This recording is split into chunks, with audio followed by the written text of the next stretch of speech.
keeps, and y'all can keep this shit. And I ain't playing. I think this movie should fold. Man, boy, Gerard Butler, how the mighty have fallen. Jesus Christ. Well, you mean how the mighty never really got a chance to rise? Yeah, like how they were in one movie that made a lot of money, and then they were just Gerard Butler and a bunch of crappy rom-coms. And the sad thing is, it's not like Gerard Butler is bad, but nobody really got him anything except rom-coms and shitty biographies. That's just it. The guy's got charisma. Yeah. Like a lot of it even. And he's a super good looking guy. He's got a fucking accent. What more do you want, right? He has money in the bank, or you would think. You would think. On and I paper, go, it's like he can't be stupid to be as competent as he is on screen, because he is competent. But something around him is stupid. Like, I just keep like picturing like I want him. I have this fantasy. I want him to run into his goddamn agent's office, kick him in the fucking chest, and just tell him that these scripts, like, this is shit, and kick him in that fucking abyss, because I cannot believe how much of a wasted fucking talent this guy is now. You know what? We're thinking about some of his recent movies. This guy has made tons of movies. He's made tons of action films, except those have not been very memorable either. The Bounty Hunter and Gamer. I mean, this guy goes back to making TV movies and stuff back in the 90s. I remember, I should know how his career went, because I remember when he came out with Dracula 2000. And you know how I remember that? Because when Raymond, everybody listened sometime next to stories Your about old Max roommate Raymond. Raymond loved, before the movie came out, he was looking forward to goddamn Dracula 2000. He had that fucking poster. He had a poster the on size his door. of a door. Yeah. And whenever I would come out into the living room, fucking Gerard Butler was looking at me because Raymond had him on his wall. I never saw that atrocity, so you're just giving me some information that motherfucker was in that movie. Wow. I didn't, but I saw him every day. Was he Dracula or Van Helsing? He was Dracula. I can't even picture that. I want to suck your blood, boyo. And now he's just, I want to be in a sucky motion picture. Now I have this crazy desire to actually see that movie now. No, you don't. That is a crazy I'll call up Raymond. Tell him to bring his DVD I'm pretty sure copy Gerard over. Butler went around and bought every copy. Him and Raymond, Yeah, Raymond Raymond had a big bonfire. Yeah, somehow Raymond found the Criterion edition of Dracula 2000. There was never one made, but he has it. He loves that fucking movie. But no, Gerard I think Butler you have to go to the landfill right next to all the ET game cartridges to get one. No, Gerard Butler, he's had his share of bad comedies, and bad rom-comedies, romantic comedies. I think he may be a record holder for how many movies we've seen with him that got given fuck yous. Maybe so. Yeah, You could be right. I went through and Either looked him at or some Katherine of them. Heigl, or some weird cross between the two. Oh yeah, No, both fighting for that role. How many movies was he in with Katherine Heigl? Well, just the one, but that was that's what I'm saying. enough. Is they both are Just but if you add up the scores, Yeah, if you were to them, measure both of their careers and how many shitty rom-coms they've both been, or just shitty movies. Period. And they were actually, they were one together. yeah, The Bounty Hunter was they're that about one? neck no, and neck. that's what Jennifer Aniston. Yeah, the movies that he's done, the romantic comedies that he's done there's not that many actually. He's done The Ugly Truth, P.S. I Love You. That was The Bounty Hunter and 300. I count that as a gay romantic. So yeah, That's the best romantic comedy ever. ever, yes. But now he's in this. And with this movie, playing for keeps in here, he plays a professional ex-soccer player who somehow managed to fuck up every good fortune he's had in his life. He had a great career. He doesn't have that anymore. He's had a hot wife. He's divorced from her. They had a son together. They both don't really want to have shit to do with him. And now that he's trying to spend more time with his son's starting to warm up to him. He's about to fuck that up again too, because when he sees his son's soccer coach not really being into being into actually coaching the kids, guys on the cell phone, big fat ass out there just on the cell phone, just kicking the ball. Yeah. It was like he was being forced to watch a Gerard Butler movie. He's like, oh, that's what's on the phone with. Shit, Gerard Butler's here. But he's but when he sees the coach just screwing around, he says, all right, I'm gonna go out here and just for an hour or two, just show the kids how to just kick the ball right. Well, that night, the parents all saying, man, that guy was good with the kids. And the wife calls up. The ex-wife says, hey, played by Jessica Biel, by the way. And she says, look, the parents love you. you're really good with the kids. They want you to coach. Well, I really have some things going on. I'm trying to get a career at ESPN. I'm doing my demo tape. Well, fuck, see you fucking up again. You don't love your son. That is happening through this entire movie. Like, she will not give him a break or let him live his life at all. Like, well, I have a TV deal in the works and I need to be there the next day. Fine, you want to be a shitty father the rest of your life? Go ahead. You were never there. You lazy motherfucker. All right, you want him to hate you the rest of your life like I hate you son of a bitch. Okay, all right, I'll coach the team. What else to say? I mean, you were saying he's this guy who's like washed up now, but the only reason he's washed up is because he was a professional soccer player or football, as it were, in Europe, where people care about that. Yeah, his mistake was he moved to Virginia to be near his kid. It's like, come on, all should be forgiven. Not very bright. What went wrong here? It's like, oh yeah, they like football in Virginia, just not that football. I like the fact that they actually had two sports announcers like having a whole show about fucking soccer. I'm like, where the hell does this exist? What fucking fantasy world is this? You can catch that on ESPN 16. Yeah, exactly. Oh, but he, or the channels that don't speak English. Yeah, but now he goes out to coach the team, and everything looks like it could go pretty smooth. The kids are loving him. His son is looking up to him now. Oh, Dad, you're great. Never coached before, but I have played the game since I was pretty much your age, and it's a great game. So the only thing I'm going to ask you guys to do on your own, do 5-10 minutes a day, maybe passing the ball about with somebody, anybody you can find. I mean, you guys have all got, a brother or a mother or a sister or somebody. Yeah. Coach, I had a sister, but she died. Oh, really? I have a brother, though. Should I play with him? Yeah, that'd be good. Coach, Okay. my grandpa died of smoking. Coach, my dad sleeps in the maid's room, and my mom cries at night. Okay. Yeah, okay, come on, kids. Let's take the field. Okay. All right? Excellent. Okay. Beautiful. If it only weren't for those hot-ass soccer moms that are like, hey, single dad out in the field. Let's see how we can fuck his life up even more. The reason why I really have a hard time with romantic comedies is because, and I'm not talking about all of them, because we've seen some that are exceptions. I've seen some that I think were great. Matter of fact, there's one that came out this year that's my favorite movie of the year right now. Yeah, but see, that's the thing. You have to either have to be extra edgy where it's almost an independent movie to come out and do something different with the romantic comedy. The reason why I hate romantic comedy so much is because they're sitcoms. They're television sitcoms stretched out to an hour and a half at least, and they have a big name cast. They're usually this crap that they dish out to you, which is like just completely paint by numbers. They're giving you some kind of stereo with a deadbeat dad and a mom who's trying to make, take care of her kid, all the typical trappings of a romantic comedy where you're like, okay, where's the part where these two are going to try to get together? The whole family's going to try to get together. Oh, he has some crazy situation with, a bunch of wives who want to fuck him. Where's the point where, the wife discovers this and then everything fucks up only for them to get together. I would even go end. further and say that's kind of being that's kind of being actually distinct right there. The more broad things that I'm thinking about are, you actually mentioned one of them.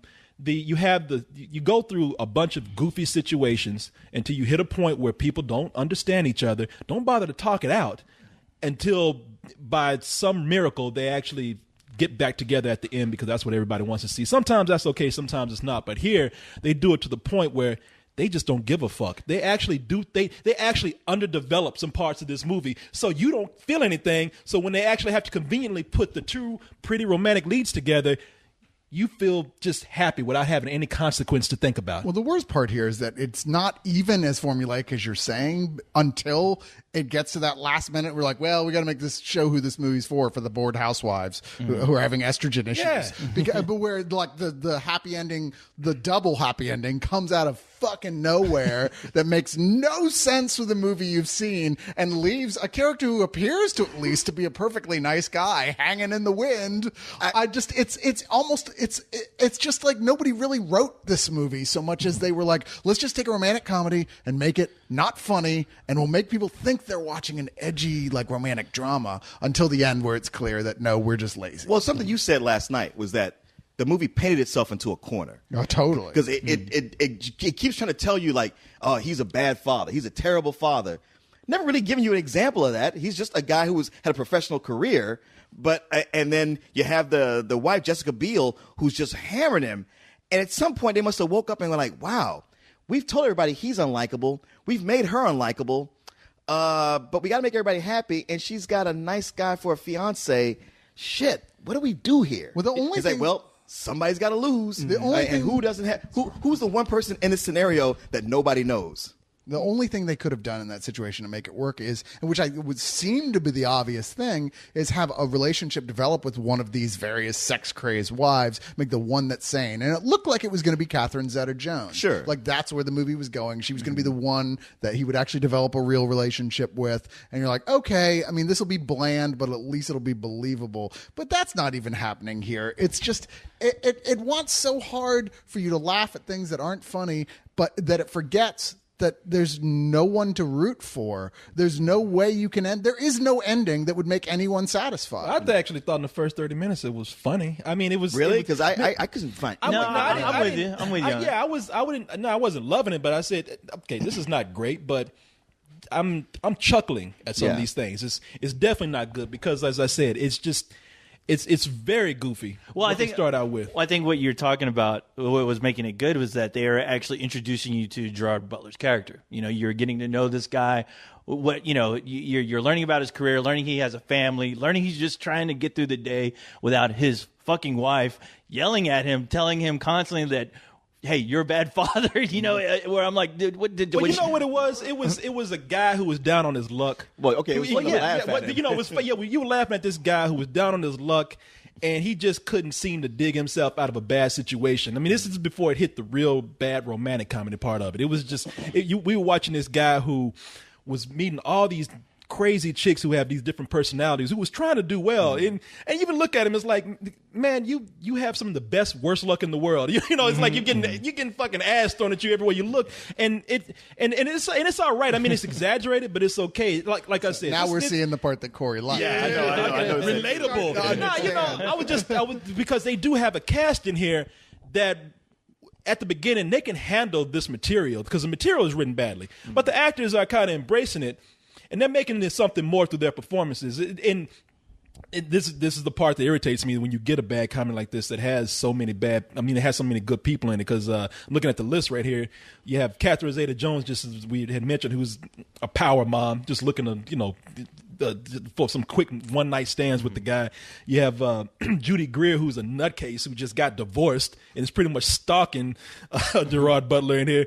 And then you have Uma Thurman, who's married to Dennis Quaid, and he's cheating on her all the time. So she just says, well, fuck, I'm going to get my revenge by fucking Gerard Butler. And you can see how all these situations describing their personalities, how you can predict how they would play out for him. Well, for me, the movie just seemed like a series of just underdeveloped subplots. I mean, they would introduce you to these wives, and then they drop them, and then they introduce you to this guy Dennis Quaid. You think he may play a bigger part in the movie? They drop them until they're all needed at the very end to basically make the typical bullshit paint by numbers rom-com movie that you'd expect. Well, that's the thing. And that's what's so goddamn annoying about it, because it's like, man, you guys didn't even attempt to try to do anything with this. I mean, because I was like, what is this movie really about? And who is the audience for this fucking movie? It has elements of all these other movies that are just left unfinished and lying around to come to make this sloppy ending. I mean, even the father and son bonding film, of which we see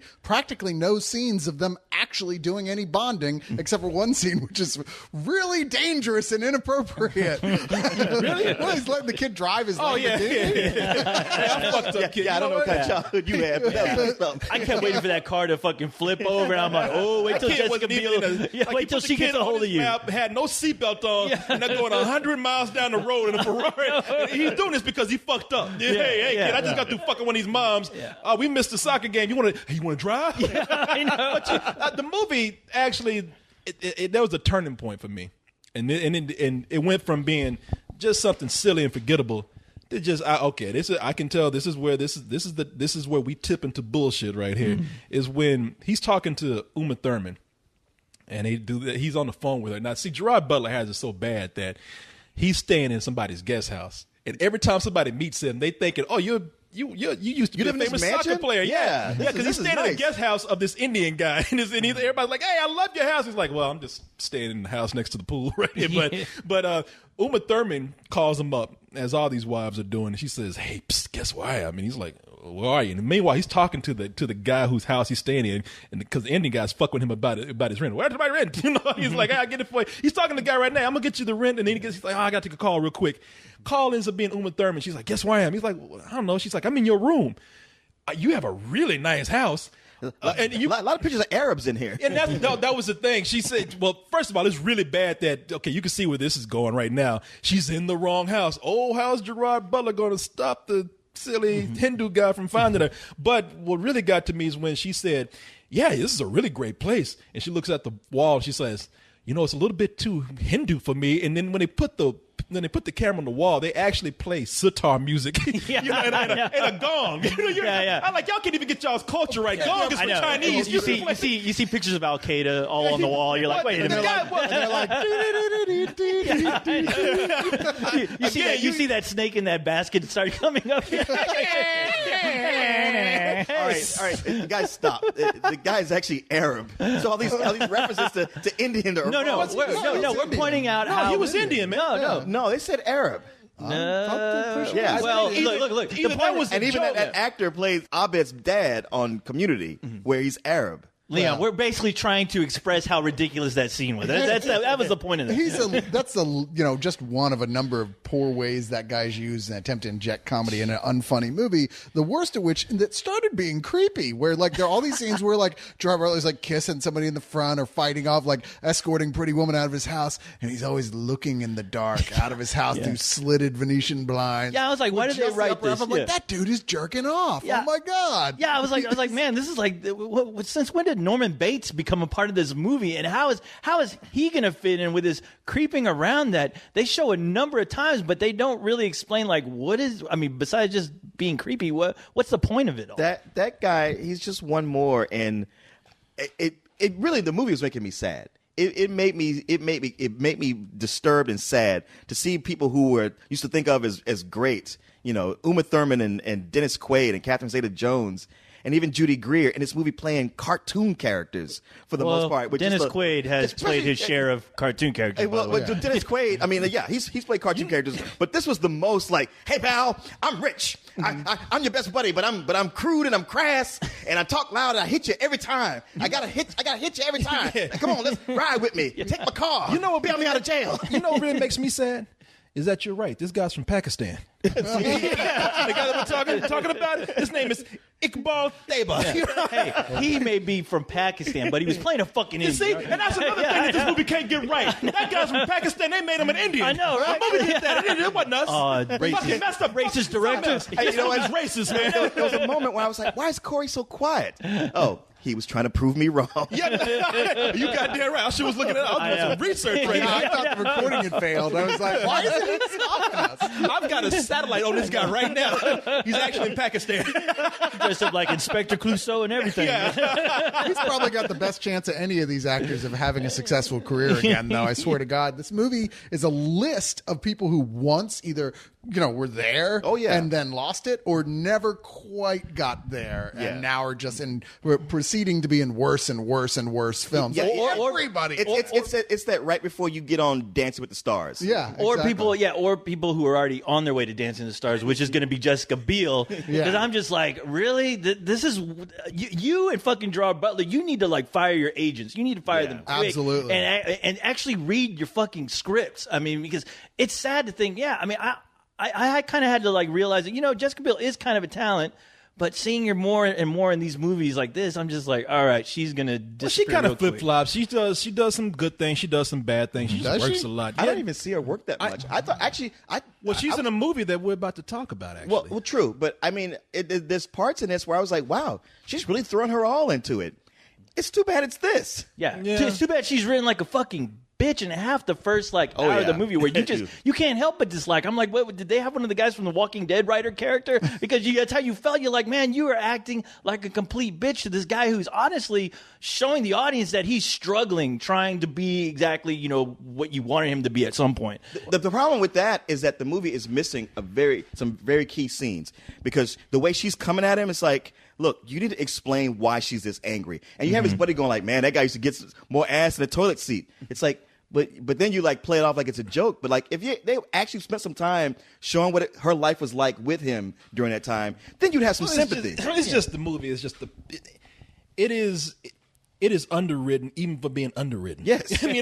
I mean, how more manipulated can this hack script be than right at the movie starts? An hour into it, okay, where's the point that's going to come up where he gets pulled away from one of these women and he doesn't get to spend time with his son, or he leaves his son hanging somewhere, or people misunderstand that, one of these women tried to kiss him, but he really didn't want to, but they thought that he was doing that, and he uses the line that everybody knows he's going to use. Yeah, it's not what it looks like. It's not what it looks like. It's not what it looks like. And the thing that bothered me the most, as if this material wasn't being manipulated enough, they have to come out and they have to manipulate the audience to the point where, as I was saying when we started this review, they're gonna take care of you. This movie, hey, you can't handle hard decisions, right? This is supposed to be fluff right here. We can't let you walk out of here upset. We can't even let you even contemplate a situation that's complicated. So, what Gerard Butler is doing through the movie is trying to get back with Jessica Biel, even though she says, I'm about to get married. She's got a fiance. She's literally like a week or two away. The from wedding is about 2 or 3 weeks away. She's getting fitted for a dress, making arrangements, and he's still making a play. Now they show us the fiance, and this poor guy spends the whole movie being the nicest fucking guy in the world. Now, granted, he has nothing else to do in the movie because he only comes in about 5-second spurts here or there. But throughout the whole movie, he's just like, "Hey, honey, do you need anything? Hey, babe, how you feeling? Hey, you all right?" Just happy, just like almost like a fucking puppy. Like it's his own. Every time you see him with the son, he's hey, champ, hey, sport, how you doing? How was the game today? Anna Karenina would love this guy. Not acting jealous of the ex-husband coming around, being totally supportive in that situation. I was like, man, I want to marry this guy. But I tell you what he did do, how he did fuck up. He was just like a slob in every scene. Was he? Yes, he was. He wasn't even that. No. He's only in like 4 or 5 scenes, only for a few seconds. But I noticed there was something that was bothering me. It's like, wow, every scene they show this guy, it's almost like he's in his pajamas. He's just never dressed well. He's at home, man. He's in his. I was gonna say that seemed a little. Yeah, he's in. No, I'm joking about saying that's how he's fucking up. But I'm saying that's how they're manipulating the audience to take all the glamour from this guy. Gerard Butler, he's a famous sports player. This guy, he's no. Damn, I was about to say, next time you come over, I'm gonna be dressed up in my suit. No, it's not. I'm just saying, like, fucking Corey, man. It's another way the movie was manipulated. I see what you're saying. I'm just surprised that the movie didn't have a scene where she comes home and she walks in her bedroom and.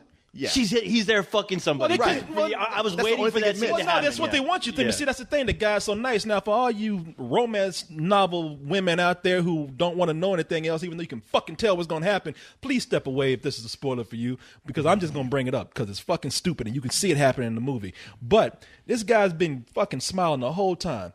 And they make him a non-character, though. I mean, this guy just comes in and just says a few words here and there so that when she finally has to tell this guy that the wedding's off and get back with Gerard Butler, what does the audience have to do? They have to say, well, I didn't really know him anyway. I mean, they swept that motherfucker under the carpet. No, they did. That's the problem. They're walking out the door. You hear the under the welcome back. The only thing they could have done other than that was have her reach around his back and pull out the air valve. And he was never real. He wasn't. He was the most underdeveloped character in the movie. That guy is just a stone cold plot device. He is not a person. He is not a human being. He's just there for Jessica Biel to make a hard decision. And it ain't really that hard for when it gets right down to it. But for us, it's for us to just say, oh, well, he'll be all right. Yeah, and I'm sure it'll be easy for him to recoup that $40,000 he spent on the wedding. Oh, but you don't know he spent that much because you don't know shit about him, man. That's the thing is they don't go into the details, but it's like someone who lives in the world and has a life where I have to do things from time to time. I was like, why is this movie fucking over this guy to this extent? I mean, what the fuck? I felt that's the only 3 weeks before the wedding, you would kill that bitch. That's the only thing that's not telegraphed here completely is because I was like, oh, there's no way they're gonna fuck over this guy, and then they do, and you're like, really? I just felt bad for that kid. I'm like, wow, that kid has to grow up with two fucked up fucking parents. You know? I was Yeah. like, The one thing I thought that made Gerard Butler not a good father was that this time he spent with his son, that he would go off with these women. He should have been teaching his son, hey, dude, hey, son, pussy comes first. Yeah. Now you sit over there and you play with her daughter while your dad go get some. Hey, man, you know, and don't rat me out. as bad as this is going to sound, Guy code, right? hey, as bad as this is going to sound coming from me, you know, he couldn't help it. That's actually where I felt bad for him. I was like, Because all the women in here were pretty much prostitutes. They were like not real people Yeah, at they were. all. Yeah. They were. Where were their valves literally, at? Yeah. He, like the moment he shows up, between their legs. he shows up, they do everything but start fingering themselves on the stands of their kids' soccer game. That's where it just. It's another point in this movie where it just gets stupid. You know, you're just like, man, you know what? I don't even want to be here watching this crap because it's just so written in, like telegraphed in. I hate it. Leon, you yourself said how many. You laughing, but I really felt sorry for Gerard Butler in those parts. You yourself said how many no's does a guy have in him? 2, 3. You know? I mean, those women came up, and he was walking in the house, and they were waiting on him. They were waiting in the parking lot. And when they push up on him, did you see how he tried to fight it with that one no? Hey, man. He gave it his all, man. Look. He put everything into that no, man. I understand a brother's not always going to have a no, but he can have a, hey, later. My son is standing right behind us. You know, there was some part where the cat was at his own. Goddamn thing. She brought him to the cat was at his own. No, Catherine Zeta-Jones brought him. I mean, she lured him away because he said, "Look, I'm with my son." She's like, "No, we got to go to the studio because if you don't do this now, you're not gonna have the chance." I understood that. That was But all about work. I mean, she that's what could she said. have done it at any Look, time. son, I'm gonna lose this job if I don't go. I'm doing this for you. Now, see, that was wrong for her. She made him leave his son there with the housekeeper at her house, and she could have recorded that shit at any time. But she lured. That was a fucking trap. She lured his ass to the station, cut off the lights, and fucked him, and then brought him back and made him look bad. I'm not fighting you on that one. It's the other ones. You know how, Corey, we've said before, like, we got to be careful because someday in a court of law, some of the things we recorded out there could be used against us. Well, I'm looking at your first divorce right now. Right now. Your Honor, I would like to play for your examination the review of Playing for Keeps. I object, Your Corey Honor. Goldman said, the man's only got 1 or 2 no's in him. And as his defense attorney, I would say, my client clearly put his intentions publicly for the world to hear. Now, if she somehow pretends like she didn't know this, that's not on him. Yeah, thank you. Case closed. Thank you. I should write you a check right now. I guess I'm gonna need you. Leon, attorney at law, right there. How's $5, man? But The review fits. You must be quit. no, don't say that. Don't say that. You are not my lawyer, sir. You will get me put in jail. I'm the only one that would go to prison trying to get a divorce. If you were Like, my come lawyer. on, man, you can borrow my white SUV. No. But you know what, man? I just want to say that this movie, for the reason that it was just going in and just being so safe with what they had. I mean, safe to the point that they insulted the audience. I think this movie insults women. I would tell you what I would like to see. Fuck this film. I want to see the movie based on the fiance. That's a real fucking movie right there. That guy has problems. Now like you said, you want to see a movie about a guy that was dumped, spent $40,000, had a runaway bride. I mean, you know, that's a guy with a real problem. Not this guy who's getting ass thrown at him just because he can't turn it down. Yeah, you know? talk about your white people problems. Jesus Christ. It's more of a horror movie than a rom-com. But yeah. Like you know, the whole idea of some guy, like you're about to get married and some old boyfriend is coming up trying like, no, I'm in love with you. I want to win you back. It's like, no, creep. What the you have no social grace whatsoever. The fuck away from me. Exactly. No, but it's okay when he does it. But yeah, the next movie where the old fiance comes up and is like, I realize I'm still in love with you. I want to win you back. Let's see how much the audience roots for him. This is awful, man. I'm just gonna give my rating right here. When you make a formula for a formula, I mean, goddamn. I mean, you know how. Really, how much more can you distrust the people that are coming to see your movie, and how much more can you do it to where you you a person who's in the movie for a total of 3 minutes, that's the person you're the most sympathetic with. The person that you tried to not give any personality to. The person you don't know. Yeah, that's the person that you feel the worst for. Yeah. No, I mean, this movie trusts no one, so therefore I don't think it deserves any credit at all. I'm going to give this movie a fuck you. Ooh. I mean, it's really it's insulting, man. The thing is, I hate romantic comedies anyway. I give them bullshit. This one it's to the point where it's an insult to the romantic comedy, because the romantic comedy will at least trust you somewhat. At some point, not here, goddammit. I know you think I'm being harsh, but fuck this, man. I'm surprised. It's like I knew I would base my rating on yours because you said you were laughing in the beginning. And I wasn't. I was like, wow, I'm not finding one genuine laugh in this whole thing. So now you got to give it a low fuck you. Yeah. I was just like, let's fuck up this rating even more. There's no way that Corey liked this any bit better than me. But even I was just going to give it some old bullshit. And walk out completely angry. I'm Man, like, no, this committed too many whatever. sins. Yeah. Too many No, sins you're of right, the romantic you're right, comedy. you're right. Too many of them. Go ahead. I'm sorry. God damn it. Go ahead. Yeah, I mean, we talked about everything that was wrong with it, and I'd be hard pressed to find anything good. Like I said, there's a point when Jessica Biel cries, which I was like, you know what? She's actually good doing this. It's sad that she's wasting it on this piece of shit because there's been nothing good about it so far, and it's one of these rom-coms that what makes it insulting is that it clearly knows like the least amount it has to do. It goes like, look, our audience ain't asking for much, and this is all we're gonna give them, and fuck them, write us a check. And it's like when it's all said and done, it's like, wow, what a colossal waste of time that was. It's still some old bullshit. I don't know. I'm not ready to go fuck you because there was never a point when I felt like getting up and walking out. But it's Can I tell you something about yourself?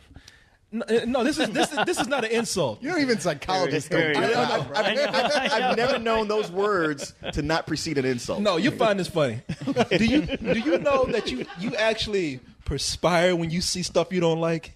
Do I really? Yes, your head starts kind to of holding sweat. hand. Yeah, you start to sweat a little bit, and I see you because every now and then when I think something is bad, I look over this. Well, I'm sorry. When I think that you feel something is bad, I look over to you and you give me confirmation whenever I see you put your head down and you wipe your brow. you start rubbing that forehead. Got to get that toxin out. Yeah, he's sweating that shit out. I've seen you do that so many times, man, and that's when I got the confirmation that he hates this. I do hate it, but I guess I thought you don't just hate sweated it a lot, but- as much as you do. But yeah, it's easily some old bullshit. Okay. I'm with you, Corey. This movie is not only just like some old bullshit, but it's insulting on top of that to everyone who could possibly be watching it. I mean, I would imagine that even most people who usually like these bland, bottom dollar romantic comedies would still walk out of this going, I don't know. I just couldn't really connect with it because it's got this guy gleefully fucking all these sluts, like yeah, it's great with no comeuppance for that, really. I mean, there's all sorts of stuff where I'm like, I don't really see how this is going to make even them happy. So I don't know. I mean, like a misogynist at the very least, if nothing else. You point to Corey when you mention him as well. I'm agreeing with you. No, subconsciously you were pointing at me. Let's face it. Yeah. You kill them all. Good, Corey. Let's call a spade a spade. Well, I wasn't going to say that. Hey, you leave them spades alone. That's right? what they call entrapment. I was trying to get you. starring Catherine Zeta-Jones. Yeah, right. But, There you go. oh my God. He went there. Man, you just bowled a 300 on that one. Starring Gerard Butler. Oh God, I got to get out of this room. I'm ready to go the fuck home already. I want to go home. It's a fuck you. Fuck this movie. Yes. I feel stupider for talking about this movie for an hour and a half, but yeah, I mean, it's completely dog shit. I mean, it's everything that it's what this world has come to as far as this country. How Hollywood looks at people, and and the funny thing is, people are dying to see this movie. I heard 3 women when we were leaving going, I don't care about any other movie this month. This is the one I wanted to see, and that says a lot because you know what? They liked it, they loved it. They're going to eat this shit up, and Hollywood's going to dish it out and shove it right up their fucking ass, and they're gonna love every second of it. Yeah, this is everything and much worse than we've all discussed about this tonight. And yeah, it is a fuck you in every sense of the word. And Gerard Butler and Jessica Biel, I pray for your souls. Because, yeah, you're kind of fucked. You're a part of this mess. You're part of the fucking problem. It's not too late to join, man. Yeah. Is there room for one more? We're all on the more fuck you here. ship. Yeah, come on. Oh, all right, you guys.